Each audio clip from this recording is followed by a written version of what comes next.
Hello, my friends. Lori Ashcraft here again, and I'm your host for Viva La Evolution, which is produced by Recovery and Resilience Solutions, which is a training and consulting branch of Crestwood Behavioral Health. And I have our guest here right in the get-go with us today. This is Douglas, and Douglas and I first met about a year ago when he was just graduating from the peer training. It was the first peer training that we did in a Crestwood facility. And Douglas was one of the very first students. Douglas, do you want to say anything about that training, what it was like? And Well, the training was great. It was very practical. We did a lot of role playing situations, and Chris Martin and Chanel and Robert were the instructors, and our class really bonded. We faced some adversity in the beginning of the class, but we really bonded together and became friends, and really learned practical ways of doing peer support. yes, and I remember I came to your graduation and you did an amazing reading. I think it was a poem you had written. Yes, Remember yes. that? I remember. I wrote it that day, and it rhymed, and Yeah, yeah, it went over well with it was yeah, beautiful, beautiful. I didn't know you wrote it that very day. yeah. Uh, and I met your mom and I can't remember his name, Michael, Michael. Michael, Yeah. uh, her companion that day. And I just was so grateful that you had them supporting you all the way. And they even spoke at graduation. I think because we always invite family members to speak, and I think they both spoke. It was just Michael who spoke, but I was- he gave me a really good compliment. He said this was the best version of Douglas he's ever seen, and Yeah, that was such a nice compliment. yes, that was a beautiful, beautiful. Yeah. I love it when parents speak at graduation. They're my favorite part almost. Yeah. So, do you want to say anything else before we play the recording that we did that day? Um, well, the the graduation, I thought about better the one of the better days in my life, and I graduated college in '98 from UC Riverside with honors, and that was a really special day. And then when I was 13, I had my bar mitzvah, Yeah. where I read Hebrew from the Torah in front of my family and friends. Uh, And probably the peer support graduation was my third best moment. uh, And I remember we went out to a deli afterwards, and we took some pictures, and my mom said that I was beaming in the pictures. oh, yeah. Well, it was a wonderful day. It was sometimes I cry really easily, and I cried all day that day, not from being sad, just being so moved. And just for our viewers, this was our first Crestwood graduation of peer support. And what makes graduation at Crestwood so incredibly special is these are folks who are on conservatorship. And Douglas was not in the locked program at the time, but you'd been in the locked program, I think. Yes, Yeah. yes. So these are folks that have just had incredible challenges and they've risen above them and taken the peer support class, passed it, passed what is it, a 90-hour, It's 106 hours. 106 hours internship. Yes. Yeah, yeah. So and it's an 80 some hour training. So this Yes, 2 is not, weeks. yeah, Mhm, it's not for sissies, this class. mhm. And Douglas was one of, I think, maybe 12 graduates that day, Mm. something like that. I think there was only, like, 5 or 6 actually. No, I think Yeah. there were more than that. Uh, No, maybe I'm wrong. It, yeah. it was just It a was a small class, yeah. really wonderful, wonderful day. And then after that, Douglas and I made a recording of where he was at the moment, how he felt about graduation, some of his hopes and dreams for the future. And also he shared a lot of what he's been through. So we're going to play that for you now. And then we're going to come back and Douglas is going to tell you how far he's come since we made that recording, not quite a year ago. So here we go. Let's watch the recording. So Douglas, thank you so much for being willing to be interviewed today and to share your experience, strength, and hope with all of us. Yeah. I first met you at peer support graduation, and I was so impressed with what you said as a graduate. And you read a wonderful poem that you'd written too. So I thought, I want to interview that guy. And I'm just looking at your resume here. It's really very impressive. It looks like, well, let me ask you this. When did you first notice that you might have mental health challenges? It was actually as a kid. I was very depressed. Yeah. And I told my mom about my depression. Yeah. And I was a little bullied in school. Yeah. Yeah. And my dad had his issues too. Yeah. So that affected me. And I used to have really bad asthma as a kid. Oh. And I grew out of that actually Yeah, good. as an adult. That's when my symptoms started too, with depression. Mm-hmm. I would say, I can think back and just feeling sad as a child. And then I had a lot of trauma when I was like between 10, 12, that area. Significant trauma that I think just created a lifetime of struggle with depression and anxiety. So I have a little bit of feeling of what your experience was like.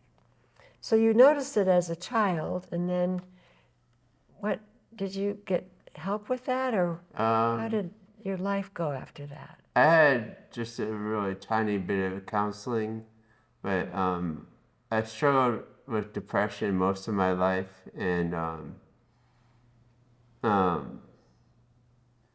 I had my first breakdown after college. How old were you then? I was like 21, 22 years old. That's about the time. Yeah, when and I had a lot of stressors going on. Yes, at that time. stress does. Yeah. So, college, was this when you went to, remind me? UC Riverside? Yeah, UC Riverside. Yeah. So you got through there okay? Oh yeah, I got there. College was a really good time for me. Yeah. I met a lot of good friends. Yeah. I was actually waitlisted for the school, but then when I came on, I took a lot of classes and I made the dean's list every quarter and graduated. That's amazing. Graduated in 3 years with honors. Huh. So college was a really nice time for me. Yeah. A real time of success. I still have dealt with a little bit of depression, but my major breakdown came 2 years after college. Well, let's look at college. Since that was a real high point, what was it in that experience that really helped you thrive? Actually, it was being away from my family. Okay. And just taking responsibility. And Okay. I made some great friends in college. So you had good support, peer support. Good peer support. I am pretty intellectually curious, so Yeah. the classes really piqued my interest. Yeah, so And, you had something interesting to do that was stimulating, and these are all things that really help with recovery as well. Yeah, I actually also wrote for the college newspaper too. I covered the politics of the student body. Yeah, yeah. And I was tutoring little kids in math and English, so I was doing a little bit of everything. Yeah. Yeah. Things that you felt like you were making a really good contribution. Oh yeah. I think that's so true of all of us. But especially if you are struggling a little bit, if you have, well, you probably know that right now in your life, if you have an opportunity to give back, like doing peer support, that really helps you feel better. Oh yeah. And that's was kind of happening in college in a way. Yeah. Yeah. It really felt good to work with children and tutor Yes. them in math and English. And So then you graduate from Riverside, got through all 4 years in 3 years on the dean's list. I could have never done that. Just take my word for it. It took a lot of work. Yeah. I was very diligent. I didn't study like at the last minute before tests. I Yeah. studied every day for a little bit. Yeah. And then by the time the test came around, I was bored and just relaxed and Yeah. not cramming. Yeah. Yeah. Well, what was it like when you started having, I don't know what to call it, when we start noticing the challenges? Do you remember that? Yeah, the challenges with my mental health. Yeah. Well, after college, I graduated and I went to Salt Lake City, and I worked for Hill Air Force Base for a year. And it was a good time socially, but I didn't really like it professionally. And I made some friends through the Air Force, and I had my first apartment by myself. Yeah. And so that was nice. Yeah. And I really got to know Salt Lake City as a city. Yeah. And then after that, I had a girlfriend in Los Angeles, and I was dating her long distance when I was in Salt Lake. And I left the Air Force, and I went back to get my master's in nonprofit management. But that didn't work out. I stayed there for a semester. Were you starting to have symptoms then? I wasn't having symptoms. Okay. I mean, Just a little maybe stress and challenge. depression and anxiety. Yeah. But then I dropped out of school and I visited my dad. And while I was back there, a family friend passed away. And then I wasn't sure what to do. And my mom said, go be with your girlfriend. And then I was with her and I was living with her family. And then I got a job and moved out. And then she let me go. She dumped me. Yeah. And then so I was in a new place in LA. Yeah. And starting a new job, dealing with heartbreak. Yeah. And I coped with it unhealthily. I was using marijuana for recreationally. And then I started having delusions Yeah. and about my girlfriend's family, and I had a major breakdown. So let's unpack that a little bit. So here you are in a strange place. You'd been through that experience with your dad and the family person passing away. Your girlfriend leaves, or you say dumped you. Yeah. So heartbreak, new job. That's a recipe for anxiety, depression, Yeah. a lot of stress. So we know that early on, if we get a combination like that, that really takes us out, we're vulnerable. Right. And that's when we're most likely to be vulnerable to symptoms. Maybe the tendency was there all along, but this moment of real stress and anxiety allows them to come to the surface. Yeah. Sounds like that might be what Yeah, it was a lot of stress, and I was young. I didn't have the coping skills that I have now to handle it. So were you disabled enough that you were hospitalized? I was hospitalized. I started the day I went to the hospital. I was on an antidepressant. I was seeing a psychiatrist, but then I went to the psychiatrist that one day, and I was having like fear of my girlfriend's family. I thought there was like bombs underneath my car, and just all these like delusions. And so they took me to UCLA hospital, and then my mom was in Salt Lake, and she came to pick me up like a few days later. I lived with her, but then I was having symptoms for like a year. Were you on any medication? Or I was on medication, yes. did it feel like the right medication, or too much, too little, or could you tell? I couldn't really tell. Yeah. And I also, didn't really venture out of the house too much. I kind of like, I was on the computer and I was going to support groups via the internet. I was researching a lot about the conditions like bipolar and schizophrenia, and trying to make sense of what happened to me. And eventually I got a job in Salt Lake, and then I moved out of my mom's house. But then for the last 20 years, I've been in and out of hospitals. And I thought it was the marijuana that made it worse. And I've been clean for 15 years, but I've still had the similar symptoms without it. But I know, like, I'm very happy to be clean for those 15 years. Oh gosh, yeah, because that's wonderful. because I know if I ever reverted back to it, I'd probably go to the hospital instantly. You just might. I mean, we don't know, Right. but it's not worth experimenting with, Right, is right. it? Yeah, because you've had it. That was my poor coping skill when I first had my breakdown. Yeah. Yeah. Yeah. So after, what did you just say? How many years Clean? back and forth in the hospitals? Probably like 20 years. 20 years. Yeah. But this is Ups and the strongest I've ever been because I've learned coping skills. Yeah. And I've really gotten to yoga, and I do that almost every day now. Oh, that's And great. that's been really helpful. Yeah, yeah. And Well, how did you end up at Crestwood?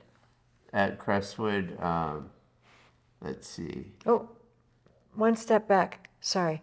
How did you end up on conservatorship? On conservatorship,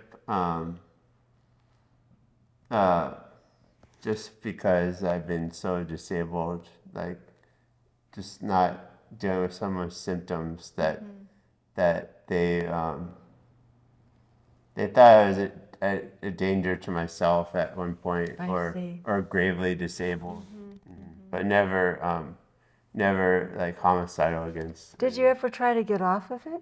I've been off of it, on and off of it for a little while, but mainly on it.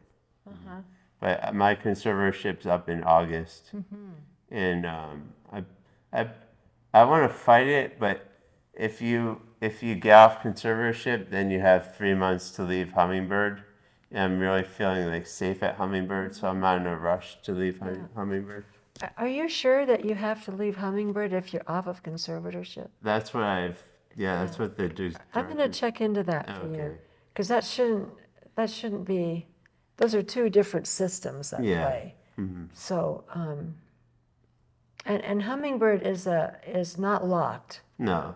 So, I don't want that to be the case for you. We're going to look okay. into that. Because I was really disappointed. I was supposed to go to a male's retreat for my Unitarian Universalist church. Yeah, yeah. And it was in the Riverside Mountains. Yeah. And Hummingbird was okay with me going to it. Yes. And so was the case manager, but the conservator, not knowing me, said no. What a shame. And so I missed out on a really good opportunity because it was about males' roles in society, and it was about being Yeah. a sensitive man, and there was. Oh, that would have been so support, yeah. perfect. But hopefully there's one in the fall. It's in the county, so I should be able Well, to let's go. hope you get off of conservatorship in Yeah. August. Yeah, Yeah, you're way past that. yeah, thanks. Way past it. Thanks. I'm just trying to make a plan. I really love Crestwood and Hummingbird, and I want to work here. And I want to find a stable place to live. I'd like to live with a senior who I could befriend and, Yeah, yeah. and maybe help them a little Right. bit, and they could help. It's a great idea. Because there's a lot of seniors that go to my church. Oh, that's a wonderful idea. Yeah. Let's back up a little bit. Is this the first time you've been at Crestwood? No, this is the second time. Second time, okay. The first time I was here, I actually had the delusion that the clients were trying to kill me, Uh-huh. and that lasted the whole stay that I was there.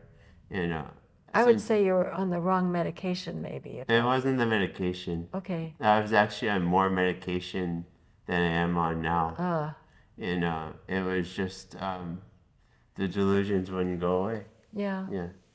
Well, sometimes that happens, you know. We just can't deal with that. There are things you could do. We could talk about that. Well, you've studied CBT, it sounds Yeah. like. Well, in my times off when I wasn't in the hospital, I would go to this intensive outpatient program, and it was a short-term program, but I stayed for a long time. So they taught me CBT, DBT, coping skills, So, yeah, coping and skills. I've been doing those when I was not in the hospital. I was in these and always in a program, so I was always learning skills. That's But at the great. time, I was so depressed. I learned the skills, but now I'm really applying them to my life. Yeah, good. Okay, so this time when you came to Crestwood, how did that work? Did they say, Douglas, do you want to be a peer support person, or how did that happen? They just told me about the peer support class. I actually took it like 12 years ago, but I just took the class. I never did the internship Oh, or the okay, work. okay. And I was interested in the class. Yeah. And like you said, giving back is the Yeah. ultimate Oh, yeah. Healing. healing thing. And I've always tried to be charitable. Like I worked for AIDS Service Foundation, and I really love nonprofits. I went to school for nonprofit management. I That's didn't finish right. it up, Yeah. and I've always give back. In 2017, I got Volunteer of the Year Huh. for my work with Jonathan Tarr Foundation. And I got my picture in the newspaper and everything. Wow. That's one of my proudest accomplishments. Actually, my most proudest accomplishment was graduating college.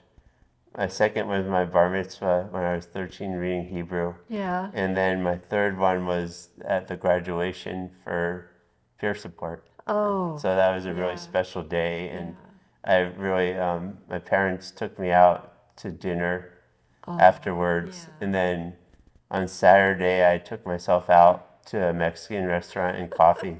So I've been celebrating it. It's a really special time right now. So you went through the class, the 80-hour training, and I see you still have your internship badge on. Oh yeah, I was doing work today. Okay. Yeah, I Okay. just came from the internship. Did you complete your internship? I'm still making up some hours. Okay. Okay. Yeah. Yeah. I was so impressed when I saw you at graduation. And then, I was just watching your mom and dad the whole time, kind of It's her boyfriend. her boyfriend. Yeah. And at graduation, they both stood up and said how proud they were of you. Yeah. Just still makes me kind of teary. Yeah, they've been fundamental in my recovery. They come to visit me almost every week. And they've seen my progress. And Well, I went out to the parking lot after graduation. yeah. To just thank them for coming and for supporting you the whole time. A lot of times when we struggle with challenges, families can't stay with us. It's just too painful for them. Yeah. But yours stayed with you. Yeah. So I just wanted to really thank them for that. And they said how proud they were, and they said, this is one of the best he's ever been. Yeah. So they were. I've sensed that too. Yeah. Yeah. Just because I learned coping. The medicines can only do so much. I know. They can keep you stable, but then it's your coping skills. And before I wasn't able to apply all these coping skills I learned through the years, but now I'm able to apply them. And I didn't have the energy. Right, there's Because that too. depression takes the energy out of Well, you. and medication often keeps you from having much energy. So now I have more energy, and I wake up every morning and I do a gratitude meditation, and then I set my goals for the day. Yeah. And I have a lot of structure in my life. Like I found more interests like word seeks and Sudoku puzzles. And I walk for at least an hour every day. That's good. That's one thing. I used to walk a lot even when I was struggling. That was one of my coping skills. But now I have a lot more coping skills. And Great. yeah. Well, thank you so much again for sharing your story with us. We always learn so much when we hear people's stories, things you don't read in textbooks, what really happens, what really works. So thank you so much. No problem. Really appreciate it. And I'm really appreciative of Crestwood, Hummingbird, and all the institutions I've been in. They've all taught me a lot. I say a little prayer before each meal of my ancestors, my family, my friends, the institutions I've been to, and the places I lived. And that makes me feel good. And I like to remember all the people that helped me along the way. That's lovely. Lovely. Well, thank you again so very much. Okay, thanks. So, Douglas, remember that day? That's where you were back then. And a lot's happened since then. Yes, for sure. Yeah. Give us a little summary of what's happened since that recording. Well, in October, actually in September, I did get off conservatorship. The conservator called me and then she wanted to talk to me how I was doing. And then she also called my mom and Michael Yeah. and they gave her a good report. So I was off conservatorship. And then in October, I graduated from Hummingbird. In the middle of October, I moved to, But just I just for don't know, viewers, Hummingbird is an unlocked program that Crestwood it's, has. It's like a it's called an ARF, Assisted Residential Facility. okay, good. Yeah. I always forget those initials. I'm glad you remember them. Yeah. And I found my roommate who is a retired school teacher who likes to travel from a friend of a friend. I did some networking. I was kind of worried to meet a roommate just off the internet randomly.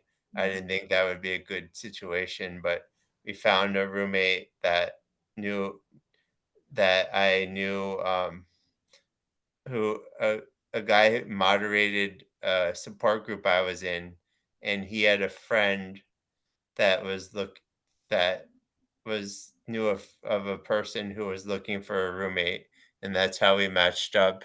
Oh, And I had my family meet her too, and then we've bonded since, and we've become friends. We're not just roommates; we do social things together. yeah. And like we went to a Super Bowl party that my mom and Michael had with her name is Elise, and we went to a Super Bowl party together. And I've gotten her tickets to a Stevie Wonder revival concert that Mhm. because I volunteer at Oceanside Theater Company. Yeah, that's a real perk, isn't it, to get Yeah, tickets from there.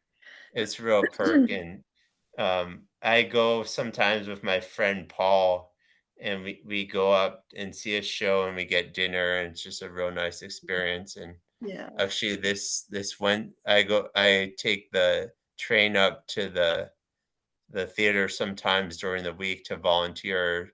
If Mm, I'm not volunteering at the theater, then I'm working remotely at home, and I mm, I mm, pay their bills and I do mm. marketing research for them. Oh my gosh. Well, you do a bunch of other stuff too, as I recall. I mean, first Y- of all, you pass. Oh, well, first of all, you got hired at Crestwood as an Yes, employee.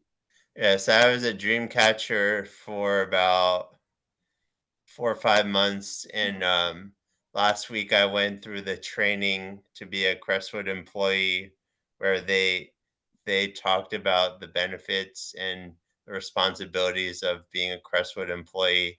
I went through some CPR training, Yeah. and it was a 40-hour work week, which was a little different than the work week I do as a dream catcher.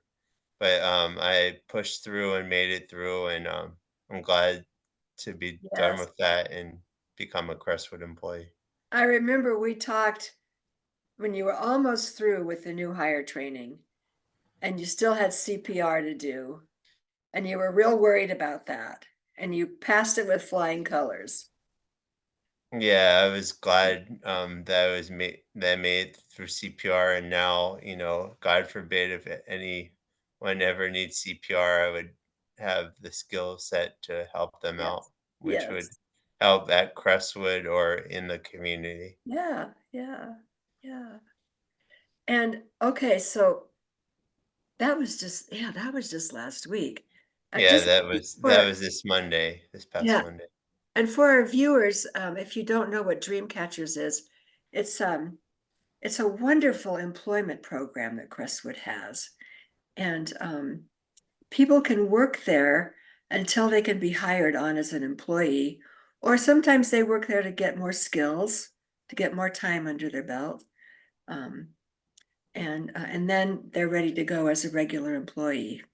So I just love that program. And you Yeah, like, actually, I'm sorry to interrupt, but for dream catchers, I started out when I was in Crestwood. I started out writing a newsletter that gave that interviewed some of the staff and gave like psychology tips, and sometimes I put like things to do at Crestwood because sometimes people thought they were bored, but I gave a list of things to do. And I was in college, I wrote for the college paper, and it felt good to get paid to be a writer. And in yeah, fact, I still write for organizations on the internet, and huh, huh. some this organization called the Star Coalition just asked me to write an update of where I've been because I wrote an article while I was first in Crestwood, and they want to see an update of me too as well. You know what I'm thinking, Douglas? There's a blog that comes with this podcast. Mhm. Maybe we could use your what you wrote up for them as our blog this week. Yeah, sure. Let's I talk. haven't written it yet. I'm in the process of it. Okay. Well, when you finish it, we'll just put it in there as our blog. Sounds good. Sounds good. So before we go, I would like to play that little video you sent me from when you did a talk at Toastmasters. Is that okay with you? Yes. Okay. All right. Let's put that up now and watch that. I'm grateful for Dr. Ken today. He gave me a ride to Toastmasters. Normally I would have to walk here, and it's kind of rainy out. My two favorite quotes in life are, "The purpose of life is a life of purpose, and don't go through life, grow through life." I grew up in my first 17 years in New Jersey, a suburb of Philadelphia, Cherry Hill, New Jersey. And the weather in New Jersey was bad. In the summer, you'd walk out and your shirt would get drenched with sweat. And in the winter, it was cold and snowy, and you'd have to shovel the snow out of your driveway and drive in the ice, not the rain, the ice. My senior year of high school, I moved to a little town in the San Francisco Bay Area called Moraga, and that was the best year of my high school career. When I grew up in New Jersey, my favorite sports teams were the Philadelphia Eagles, the Philadelphia Flyers, the Philadelphia Sixers, and the Philadelphia Phillies. My dad was a big sports fan. I used to watch the 4 o'clock football games, and I always liked the Chargers for some reason. I liked the way their uniforms look with the lightning bolts. And I even bought a Chargers corkboard and put it in my room. I went to college at UC Riverside, and I got waitlisted to be put on the school. And I wanted to study psychology, but my dad said, "Oh, you're starved." So I studied business instead. And I came in with a chip on my shoulder because I got waitlisted, and I was able to graduate college in 3 years with honors. My first job out of college was at Hill Air Force Base. It was very bureaucratic. The Air Force had a lot of acronyms, and I came up with the acronym for Hill Air Force Base: happiness is less labor and frequent breaks. Then the next few years, I kind of moved back between Salt Lake City and the Southern California area, doing mainly accounting work. And then my mom moved here 14 years ago, and I followed her to San Diego, and I love the weather and I love the people here. And then 2 years ago, I started my psychology field. I'm a peer support specialist at Crestwood Behavioral Health, and Crestwood Behavioral Health is a long-term psych hospital, and it's for people with mental health challenges. I use my listening ear and open-ended questions to help the clients there feel better and gain some self-confidence and independent living skills.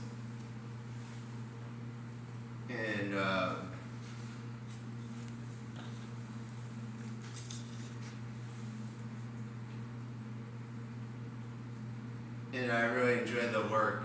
It is a purposeful job.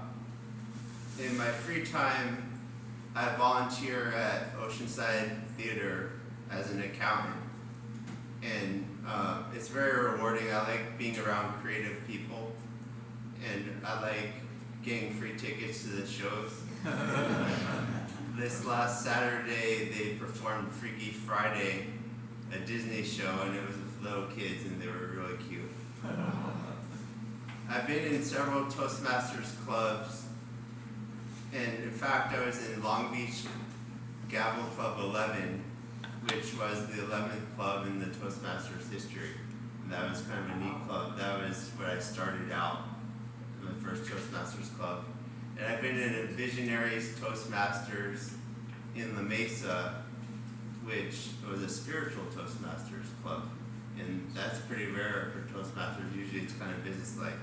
But I really like Career Builders Toastmasters. I like the energy here. Some of my interests are yoga, spirituality, going out to coffee, spending quality time with my friends and family. I even do laughter yoga as a meetup in Saturday mornings in Balboa Park, which was fun. And some of my hopes and dreams are that I become a paid speaker in the psychology field. I teach peer support and become a life coach.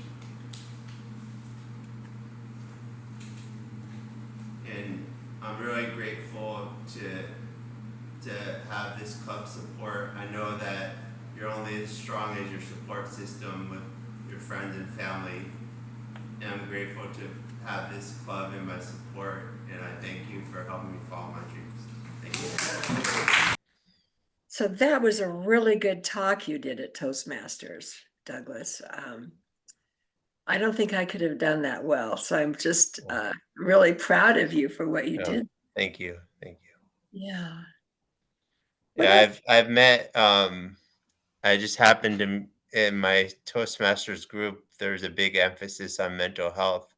There's a few people that are psychologists, and I met one psychiatrist that I volunteer with now, and he's trying to open up a home for people with schizophrenia, and I'm in the process of helping him. And he's gonna interview me and my mom as well, and put it Oh, on his website. great, great. Well, and I know you've made a lot of friends in the community. I think that's so important in our recovery process to have friends and people that support us. Do you want to say anything about that? Sure. Right before I left Hummingbird, I went on a retreat in Julian, which is a mountainous town near San Diego. And I met a few friends on that retreat. And that retreat was like a dress rehearsal for me living on my own. And I Oh, was happy that Hummingbird allowed me to go on it. It was a weekend retreat. And I met about 3 friends that I socialize with, and they've been, key supporters of me, and that retreat was, great. And there's actually, another they call it a renewal or same thing as retreat, and it's in the middle of April, and I'm gonna be going to the San Bernardino Mountains, mm, and, with the same group. It's a church group, mm, this will be the first time in a long, long time that I left San Diego County, and I'm mm. allowed to do so because I'm off conservatorship. In fact, I wanted to go on the retreat last April, but the conservator wouldn't let me go. So this is a big milestone as well. Mhm. Yeah. Well, I just want to thank you so much for being willing to share your story. Um, you have given us so much to learn from and to give us hope that people recover from mental challenges. We can Yeah. all recover. It's Yeah. very important to take your medication. as prescribed by the doctors because unfortunately I had a good friend relapse on symptoms for not taking his meds, and it's just important for people to, when they get off conservatorship, still stick with their medication regime. I'd like to just add to that. That's such a good point. Is that if someone's thinking about going off their medication, it's often because of side effects. So if you're thinking about going off medication because of side effects, before you do anything, talk with your prescriber and see if there's alternatives to the medication you're on, or if you need a different dose. Mm. Just going off cold turkey is the worst thing you could do. I absolutely Yeah. agree. But I've learned from that. I've made past errors in that, and I would never make them again. I know that how important it is to take your medication. It's not a magic bullet, but it keeps you balanced and gives you a chance to function in society. and again, if you're questioning it, get a reevaluation, get a second opinion. Um, it's an important, important decision to make. So don't make it all by yourself and take Douglas's advice. It's really good advice. Yeah, and my family has reinforced the importance of that, and Yeah. they unfortunately learned a lot from my friend who actually ended up in jail Oh, for things he did when he was off of his medication. I think you wanted to say more about your mom and Oh Mike. yeah. My mom and Michael have been instrumental in my recovery. I think I said before, you're only as good as your support system is, and we talk. We talk every week, and usually they come to see me, and we play. We have breakfast in the community, and we play Scrabble, and we all like Scrabble, and it's just a fun time and a very bonding moment.